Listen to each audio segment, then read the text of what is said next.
Hiya guys, and welcome back to Aid's Workshop. Can I open this video up basically by saying a huge thanks to all of you that bought one of the bottle opener key rings.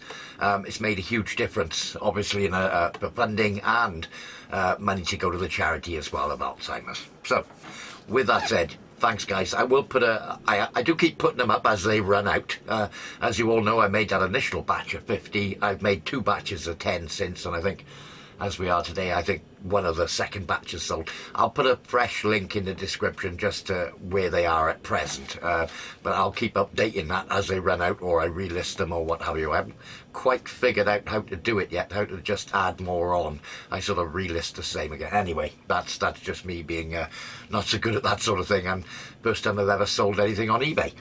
So with that said, we're going to carry on, make the crankshaft. So we're sort of halfway through making the end of the crankshaft, and I'm going to make the crank pin as well. This is going to be quite a long video, so actually there's a mystery reveal at the end. So watch right till the end. I think we're going to be like 45 minutes long, and I'm going to be giving away one of the key rings at the end for the first person to make a guess right, but you'll see that. Anyway, let's get on with it.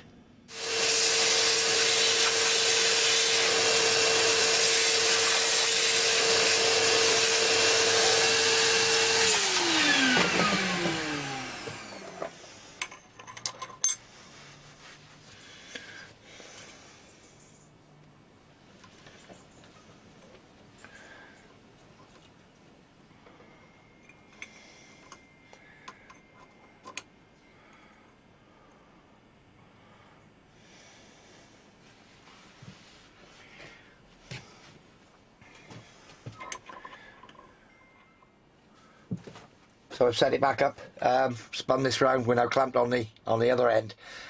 So I'm on 0 in Y, X I've just offset off the part, so I can fire her up. I'll just come in on, let's just see, I've got some bit of roughing out left to do on here. Got some corners to come off.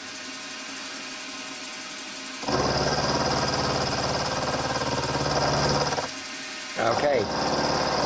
So, just keep moving across in X now. This doesn't run, it's not a blending on the corners, it just sweeps clean out the end when it's finished, so rotational accuracy isn't a problem. All we want is a nice arc. So I'll just continue going back and forth across this until we clean up on that original surface that I turned. And that'll be this end done. Haven't done anything about the thickness yet, or the radius on the other end. Oops, banging the tripod with one hand. So you get the picture with this. I'll just keep going until I clean up.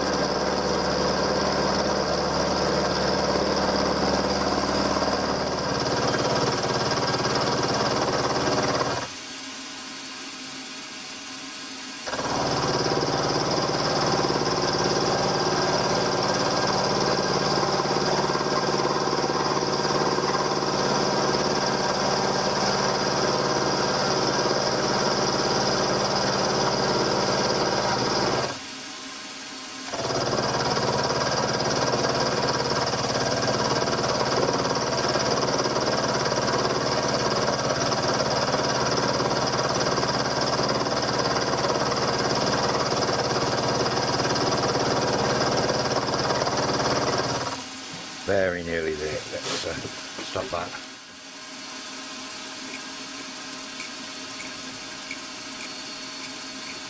There's still a slight lip there. A little bit more cut.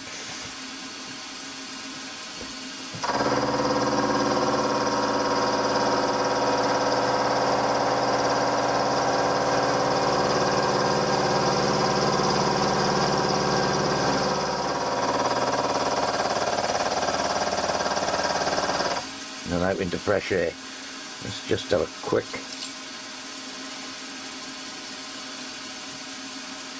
Shouldn't have a lip there now. Where? No, that's it. That was final cut. Okay, so I'm going to leave it at that. Break it up again now. Break the setup up, or break the setup down. Reset it. Yes, I know what I'm thinking. You'll see. I'll set it up in a different way now, and then we'll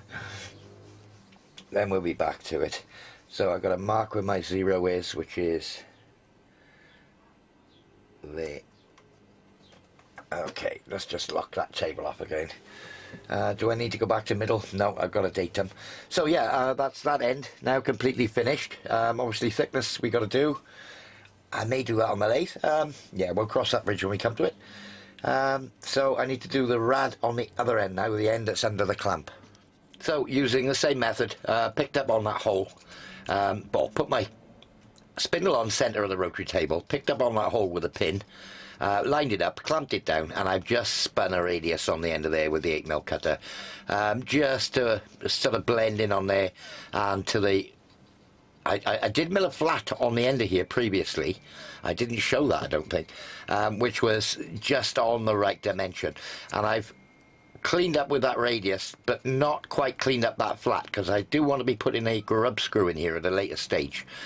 We'll show you that a bit later. Yeah, and there's also going to be a grub screw in through this space into the bore, and from this space into the bore as well. But that's for a bit later on. I'm going to just flash in a little bit off this space, just to true it up. So I got it down on 2 parallels.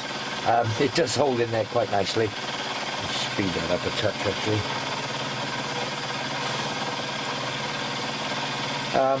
Just have it true to the other face. Give me a starting point. Now I've worked out a thickness for this. Let's just do it in a series of back and forth. We'll walk it. Don't want to climb all this really well, not that it matters.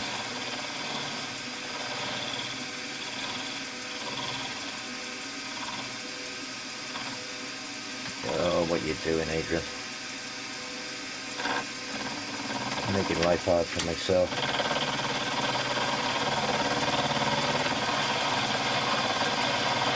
I'm going to turn this face at a slightly later stage. I'm going to clamp it onto its spindle and just true it up on my crank, as it were, in the lathe. But I'm just roughing it out. There's no reason I can't climb this. It's only a light cut. I roughed it out, took 20 thou cut off it. I'm just giving it a tickle over just to make sure nothing's moved and it's all nice and flat.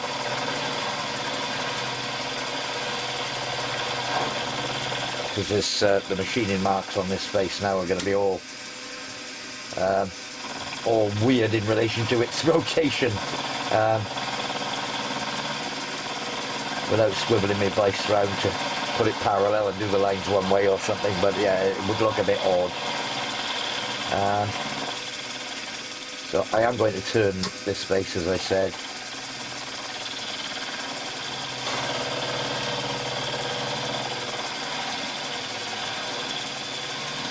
Making sure I'm on my parallels there, because the cut seems to be getting lighter this side. Oh, I've already run a cut across it once, that's why.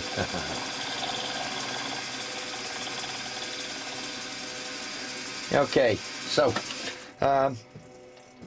let's just true that up in relation to the other face, the machine face, the holes, everything, the outside edges. It was pointed out to me that when I clamped it down on a rotary table, that it actually flipped up a little bit. I think it was Steve, that Stevie GTR, I think it was, said that. And I looked back at the video and he was quite right. It did kick up. So this hole, I'm just going to true this hole up at some point, and obviously I'll tap it in the flat plane so I know that it's square when it's tapped. Yeah, I mean, should be okay. I don't want my pin that's going to go in here to be on an angle, so I'm just going to be very careful when I come to that point to make sure that I tap it square. So right, so I've now got what should be a parallel part in this thickness, because that was just raw material at one point. So I'm going to have to deburr this now. And I think I'm going to put it up and I'm going to drill the holes for the grub screws to hold it on the shaft. So off camera, I've just set it up here, got it square, tapped it square, and drilled and tapped a hole straight down into that 8mm bore. So this is, it will pin the end of the crank onto the shaft, but I'm going to put a divot in the shaft at a later point. I am going to do more to fasten the two together. It's not going to be delivering all the torque of the engine, not that it's going to be a huge amount, but it's not going to be all relying on that grub screw to keep it still. Let me just say that at this point. So that's basically a pre-assembly sort of thing. When I've got all the dimensions, everything right, I can then go for a final fixing method. A little M4 there. I did grab a grub screw. Let's have a look. Ooh. Okay. So that little M4 grub screw is going to hold it temporarily. So, moving on, I want to put it on a shaft in the lathe, fasten with our grub screw, and machine this space true to the shaft. This space was done in the same method, so, well, at least the hole was done while this space was done. So I need to face it to size. Now, drawing gives a thickness of this of 1/4 inch, 250 overall. Hence why I put the grub screw 125 back. I may leave it a little bit over thickness because I have got a step between where this fits on the frame and where the bearing is. So I'm going to have to make a spacer in there anyway. Do I just make this 250 or do I use the spacer? You know, I will use a spacer, make up a brass spacer just to get that distance right. I'll have to try and explain it. Now, I was asked on the last video, part 7 was it, for some drawings of what it looked like. And I didn't say in the video, but I did put a link in the description to the drawings I'm working from. So it may clarify what I'm actually doing, even though I'm going away from drawings. But at least it'll clarify the base point. So there is a link, and I think Webster engine part 7 to the drawings in the description to the drawings of the engine. So yeah, I don't know if that's going to help you guys. So well, let's just turn it off. I've started facing it down. So it's mounted on a pin, grub screw holding it on the pin, and it's a nice fit on the pin, 8mm. Now, nominal 250 overall, including the little bit on the back. I'm going to leave it 30-40 thou oversize, purely because I know I need it to be longer. I think it's 118 thou further out when it's finished. So what I'm going to do is make a spacer to go in the back, maybe a piece of brass, something like that. But I'm going to leave this a little bit thicker as well, maybe 35 thicker. So yeah, it may be, I don't know, 280.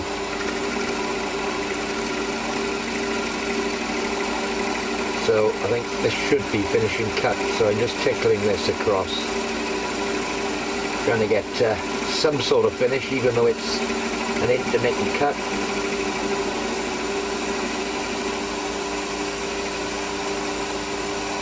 Nice and gently. It's like a thou scratch, that.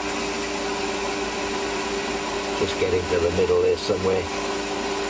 It's actually turning the little stainless steel bar that it's on now, okay, or 01 bar. See the shiny bit in the middle.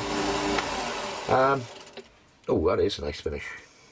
Okay, so I'm going to leave it at that, and that wall thickness, well, it would be 250 less than 31 thou, so 220, 219, and it's actually 231. Okay, so we're 12 thou up, so not to worry. I'm calling it at that. I'm going to take it out. You can see there's a little piece of bar it was on. So, yeah. Oh, that reflects all a bit weird.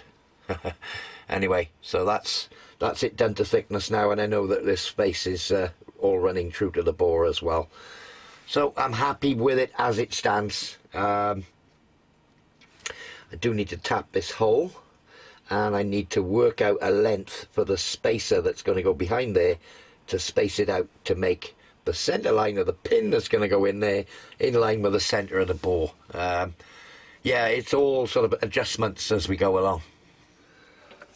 So I just turned a little 5mm spigot on the end of this piece of, I think it's 10, maybe 12mm silver steel, and run a die down it, and I've just reversed the die to get the thread a bit further down, and I've now got a spigot on here with an M5 thread. Okay, I may need a little undercut in the bottom just to make sure it bottoms out. Should be alright. I could put a little chamfer in the plate it's screwing in. I'm just thinking out loud here, guys. So yeah, I don't think I want to put a little undercut in. So, bring the tool back in, get some sizes. So my plate thickness that this is going to screw into, I haven't explained, this is going to be the crank pin that the con rod runs on at the big end. So let's just, okay, I'm just going to touch there, clean that up.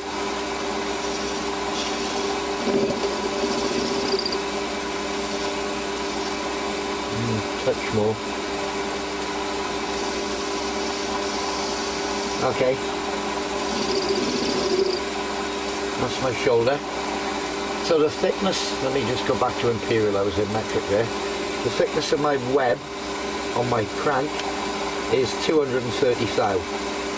So I made this over length, that's 340 long at the moment. So I'll just shorten this back to 230.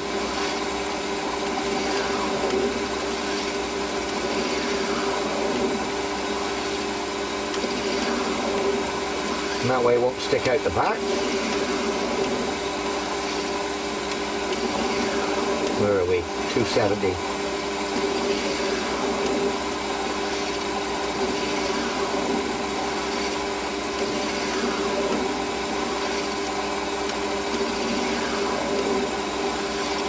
And 230. Okay. So M5 thread on the end of there, 230mm long. I think I'll just put a little chamfer on the leading edge of that. Whoops, that was close. Yeah, that's not happened before. I nearly had my lever come round and hit the chuck. Yeah, that's nasty.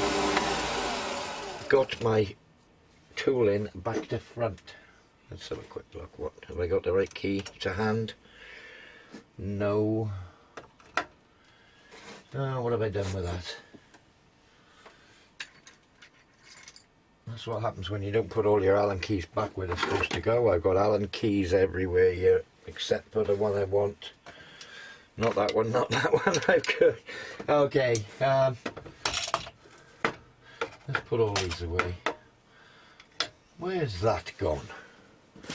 I'm missing an Allen key, guys. Well, that's strange. Oh, it's right in front of me the whole while. Okay. Let's put this tool back. Oh, that was tight.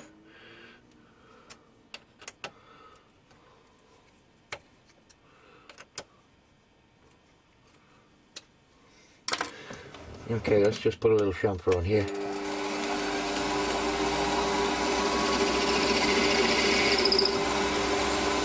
Okay. Just should have done it with a file in the first place, would have been quicker. Okay. So that thread's gone just about all the way. I'm sure I'm going to be okay. So I need a diameter on here of 6mm, which is going to run on the inside of the needle roller bearing. Yeah, so back up with my turning tool. Let's just rough this out. And it's going to be over a length of whatever the thickness of the con rod is, plus maybe a thou. Need to measure my con rod now. So Conrod 315, this is going to be 316 back. I'm just stopping at 310, 312 for now.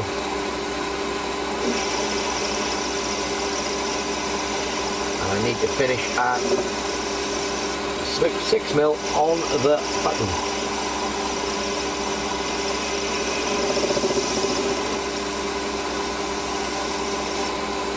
Let's just run a spring past where I am.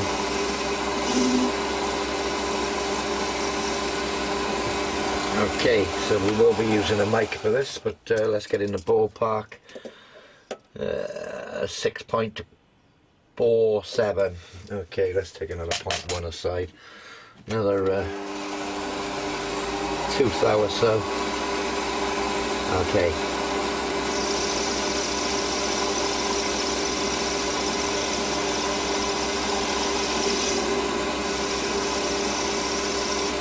Just going to set a 0 on that diameter.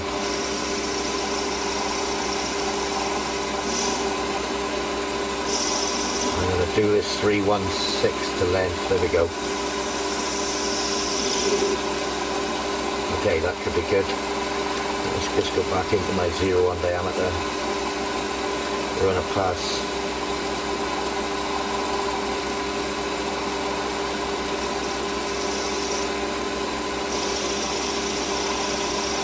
Another flower side.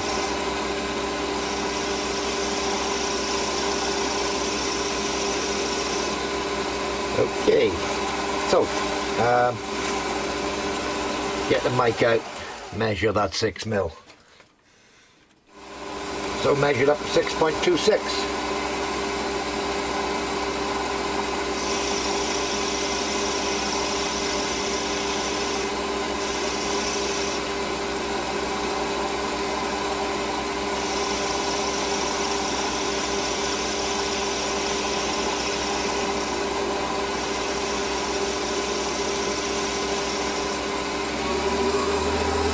Speed him up a tiny bit.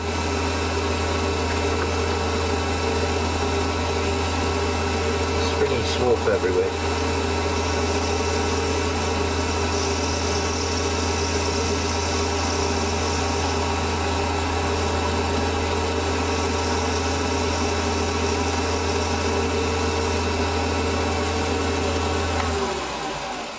Let's see how that looks.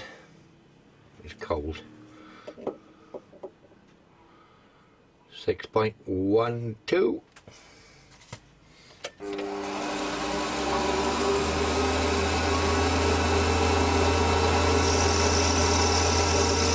This should be close.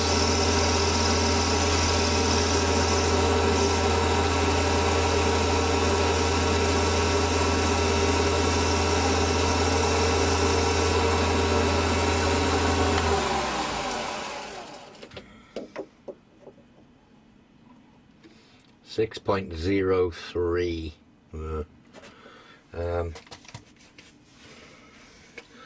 I think let's first be brave. Slightest movement of the hand wheel.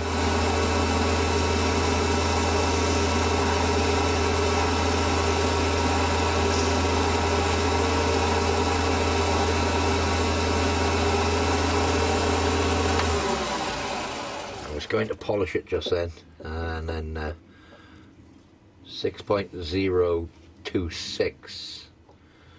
So, oh, that just moved. 6.025. Okay, I wonder. Yeah, I think a little polish is in order. I've got a piece of worn out emery here. Just give a little polish.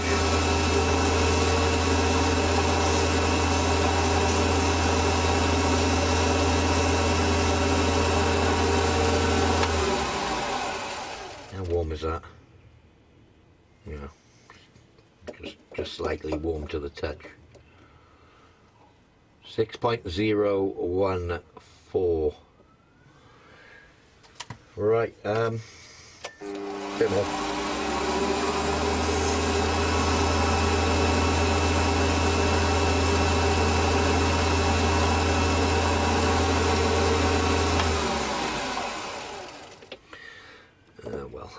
do want it to be pretty good. 6.012.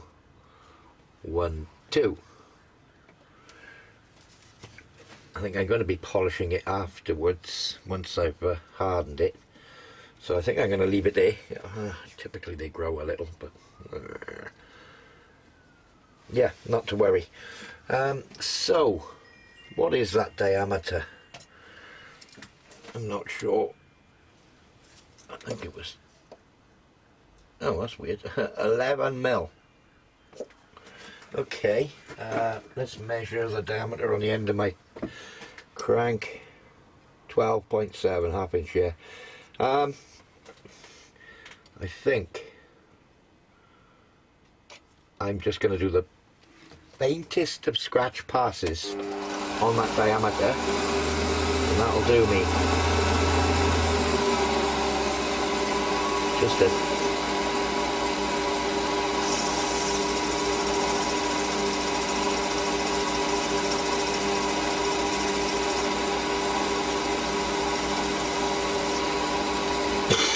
is that cleaned up? Yes. Right. I think leave a head about 3 mil thick and part it off. Sounds reasonable. Let's have a look. See what looks right. In fact, let's give that a little polish while I'm at it. You know what? I've just realised the top I've got on. I've got dangly strings. Don't like that. Okay, tuck them in.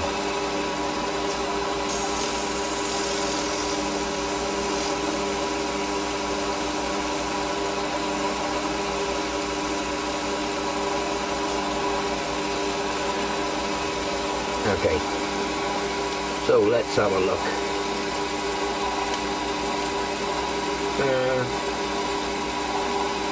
I think about there.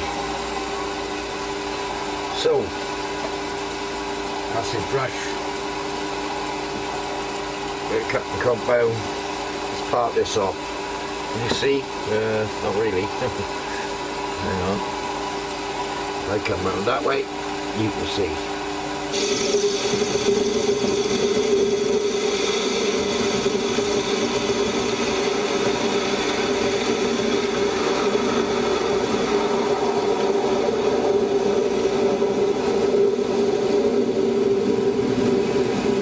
This falls in the tray, which it was going to do always because I didn't have hold of it, but that's likely to be hot, so I'm not going to grab hold of it, is it?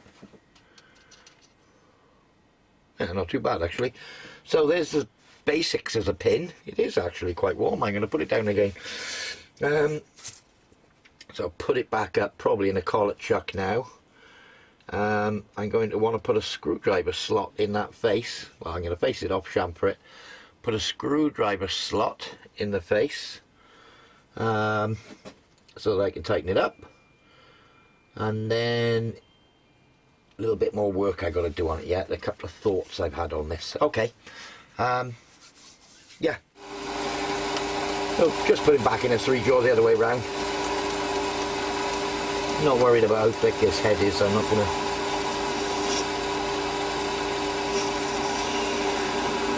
Just going to tidy it up where I parted it off.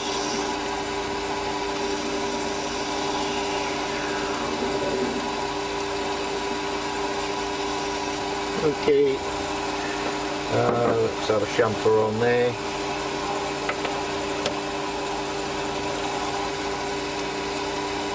Nice big one without it shattering. I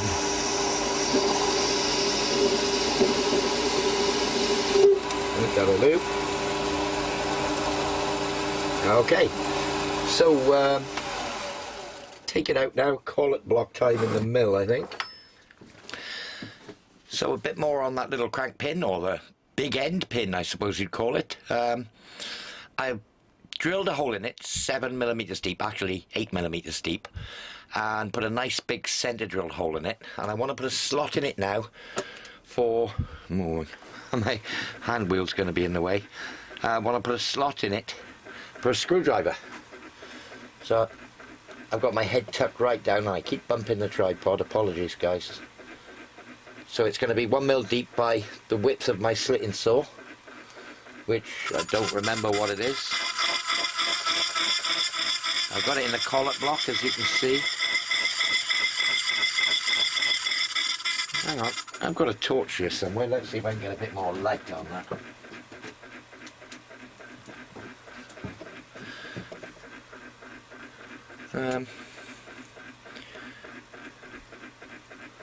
Yeah, that's better.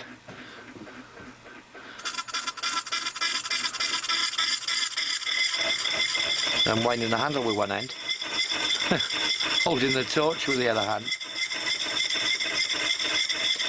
Now it does sound as though that cutter's throwing a hell of a lot, but it isn't.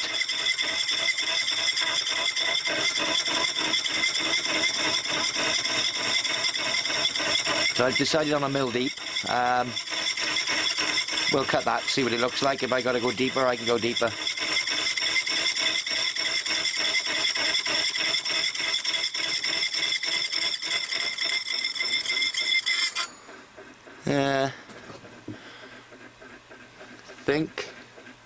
Think that's going to do me. I don't want to break beyond that chamfer, so yeah, I'd say that's about right. So there's the crank pin, screwdriver slot, centre drilled hole, and then there's a 1.5mm hole from the bottom of the centre drill pilot down in 8mm. So what I want to do now is maybe with a 1mm hole, 7mm from this end, cross drill it with a small hole through onto that diameter. So yeah, I can probably just squidge that in the vise, pick it up, centre it up, and drill that hole. So found the middle of where I want to be. Just a little, I'll speed that drill up a bit. A little centre drill mark. Okay, so put those centre drills away. I'm going to go for a 1.5mm hole. If I can get the middle first time on the jaws here. That seems pretty close.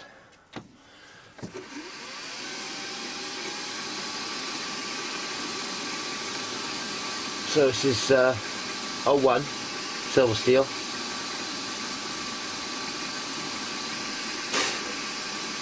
I want to break through into the, oh, there it goes, existing 1.5mm hole there. Now then, I don't know the orientation of where this hole is going to be. Does it matter? When this screw is screwed into the crank, you know, it's going to always be the same way up as the crank rotates. This won't rotate. Well, it will, but always in the same plane. If the hole is at the top, the oil will run down. If the hole is at the bottom, it'll wet the rollers and the rollers will spin around. It doesn't matter. Okay, now just, yeah, thinking out loud, guys, as to whether I needed to drill right through or not, just to edge my bets. But I think we'll be good with just that one hole. So, maybe able to show you here on camera.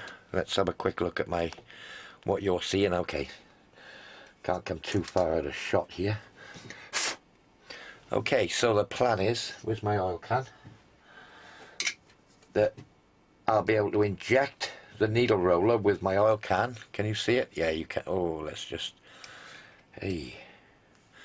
Yeah, now you can see it. So when I inject it with my oil can, there you are, oil's going to come out and into the needle roller bearing. So that works a treat.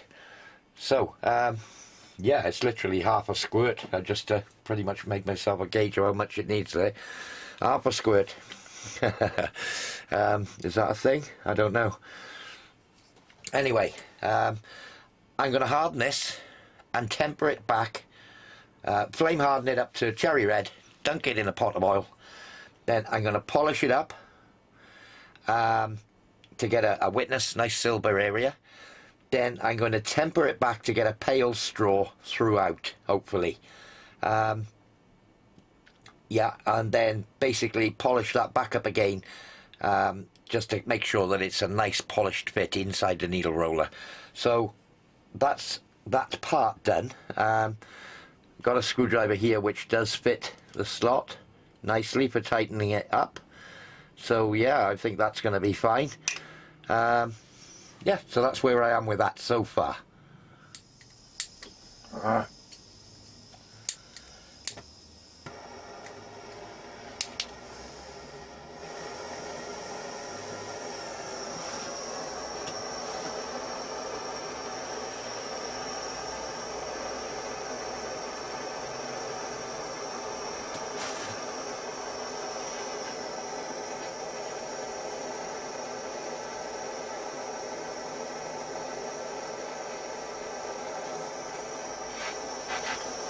Bit of oil burning off that we had in there.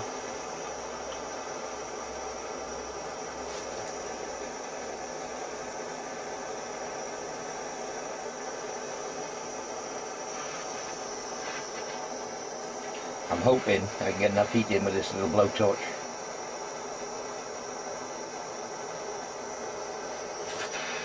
Come down, I can see it better, that's better.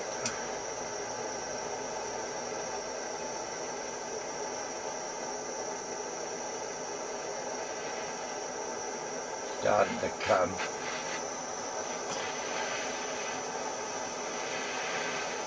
Yeah, it's starting to glow now.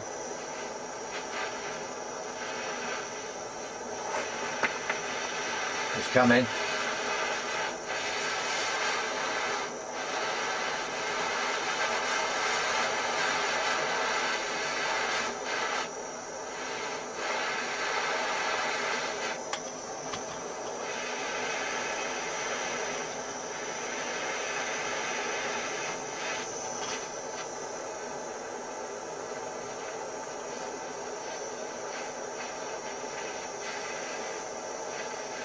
Seems fairly even.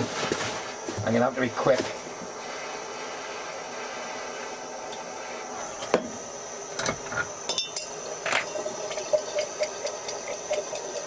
Witch's brew, guys, witch's brew.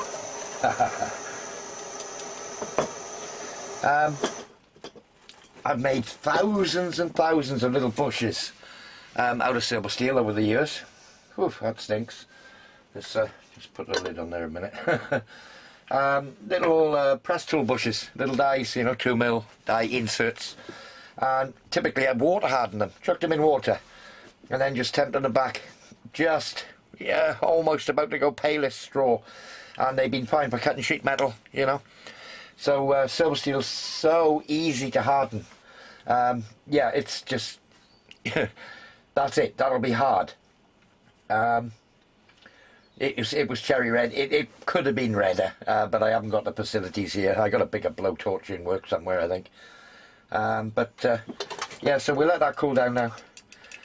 Should be fairly, pretty much there now. So I'll give this 5 minutes. Drop a magnet in the pot. I've got this little magnet. Did have a light in it back in the day. Drop that in, pull it back out of there, and yeah, pull it out of the pot, and then give it a polish up, and then do exactly the same again, but I'm looking for pale straw, so I'm going to be really gentle with it next time. The nut that was on it was purely for something to hold on, but as more of an insulator away from the jaws, because it was only screwed in like one turn, so we didn't have a lot of contact between this massive metal and the part. We would have had a bit of heat dissipation through the threads, but I don't want the threads to be hard anyway. So yeah, that's the thinking there. So yeah, oh, it smells in here now. So I'm going to leave it 5 minutes, come back to it, take it out, give it a polish.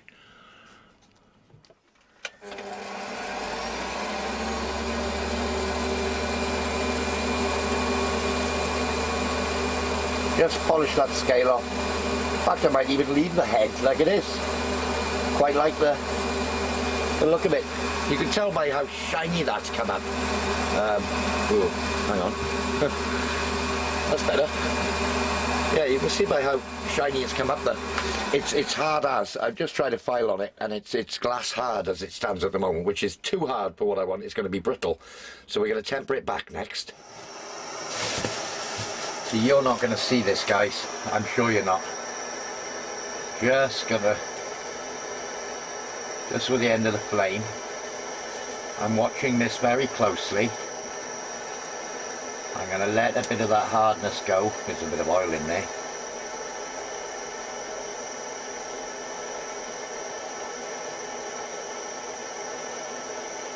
I'll do. That is pale straw. We'll let it cool down again. Freeze it like that. Okay, so leave that another 5 minutes. I'll see if I can put it next to something silver when we're done and show you the colour we achieved. But yeah, that should be tempered back quite well. Actually shows up better than I thought it would. No, that's not helping. In fact, that's the best view of it. It's almost the same colour as the brass spacer I got on my bolt here. Yeah, I don't want it glass hard. I think I've tempered it back to the point where it's not going to be brittle. So, but it's got a bit of hardness to it. You know, it's not going to be 60 Rockwell, but I would imagine it's going to be up around the 50 mark. You know, high 40s to 50.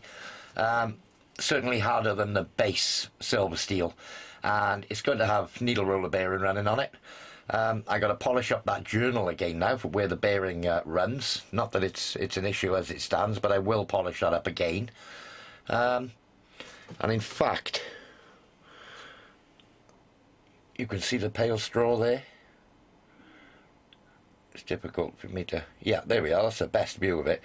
I'll probably run that over a bit of wet and dry, leave that black on, polish that, whoop, throw the thing on the floor. I did see where it went. I'll retrieve that, and yeah, we'll just do a little bit of detail on it. So just using my milling table,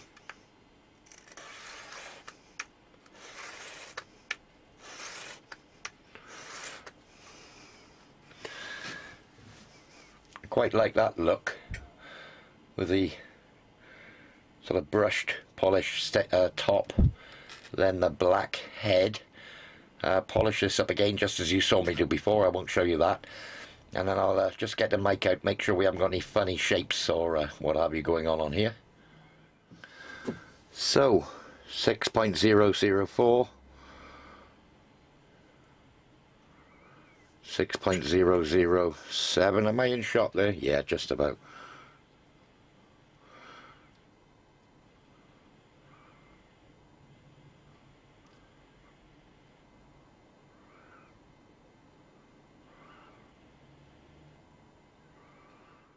Couldn't help myself, had to do a little sub-assembly just to make sure all the sizes were still right, and yeah, that runs nicely on there.